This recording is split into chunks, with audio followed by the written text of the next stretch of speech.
air sebelum olahraga itu penting, tapi jangan berlebihan. Minum 30 menit sampai 60 menit sebelum olahraga untuk cegah dehidrasi dan mencegah perut kembung.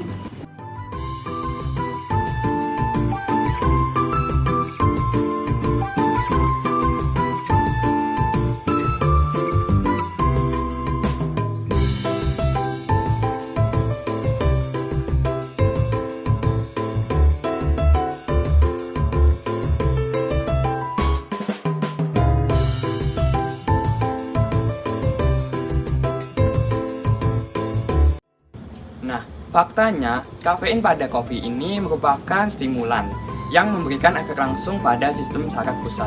Nah, kemudian ini akan meningkatkan kewaspadaan dan juga konsentrasi pada atlet, sehingga performa pada atlet ini akan meningkat. Nah, kemudian tidak hanya itu, kafein juga akan meningkatkan kadar asam lemak di dalam darah.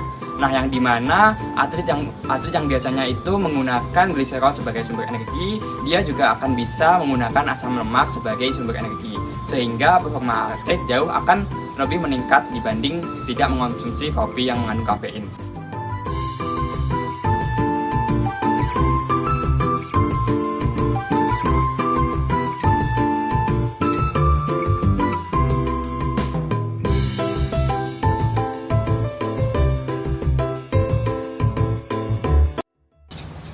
Ya, berbahaya. Mandi langsung setelah olahraga menyebabkan pelebaran pembuluh darah, sehingga menyebabkan terjadinya penyakit secara tiba-tiba seperti serangan jantung.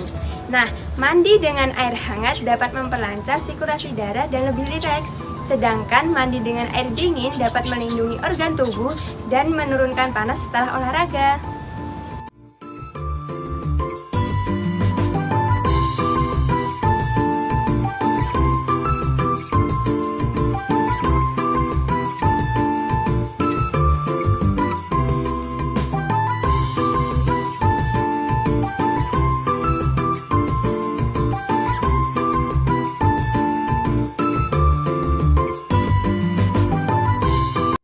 Jadi itu tidak benar ya teman-teman. Walaupun setelah berolahraga tubuh kita membakar banyak kalori, namun kita harus tetap memperhatikan pola makan dengan baik. Karena makanan yang kita konsumsi setelah berolahraga itu akan berperan penting dalam pemulihan otot, menggantikan energi yang hilang, dan juga mendukung proses metabolisme tubuh secara optimal. Jadi, tetap pilih makanan yang bergizi seimbang agar tubuh kita tetap sehat dan juga ideal.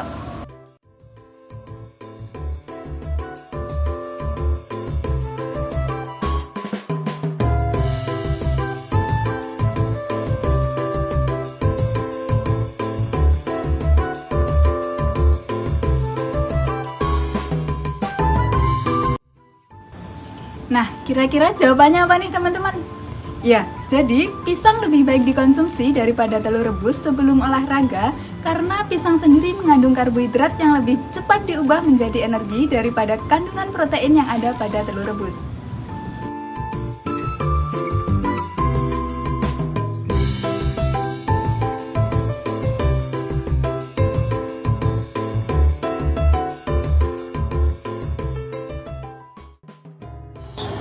Jadi, hal tersebut benar ya teman-teman. Saat berolahraga, terutama saat latihan beban, otot kita akan mengalami cedera atau kerusakan kecil yang disebut dengan mikrotrauma.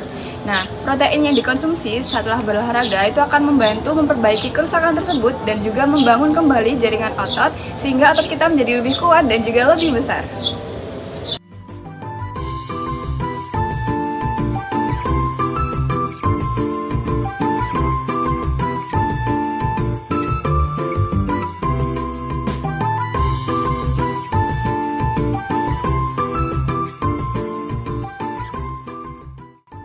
Banyak berkeringat bukan berarti banyak lemak tubuh yang terbakar, melainkan cara tubuh meninggikan diri. Lemak yang terbakar dipengaruhi oleh durasi, intensitas olahraga, dan defisit kalori.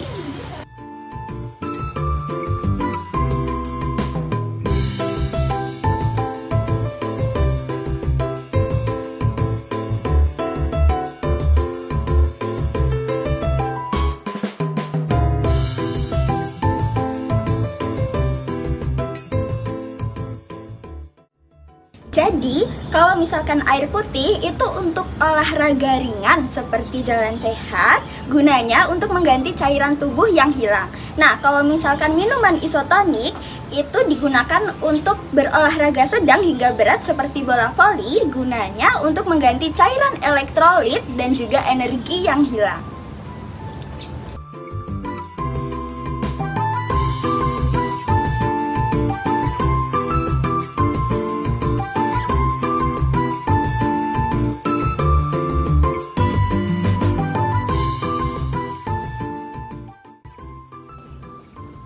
Dua-duanya baik dilakukan, dengan catatan apabila makan berat maka olahraga dilakukan setelah 2 jam makan.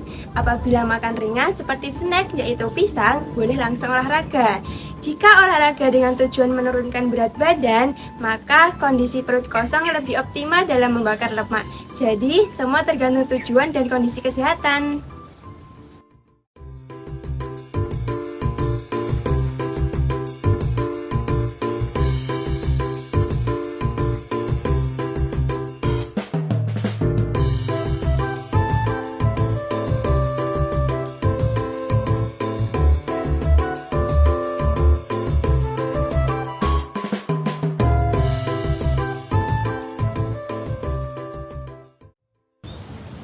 Jadi jawabannya boleh ya teman-teman.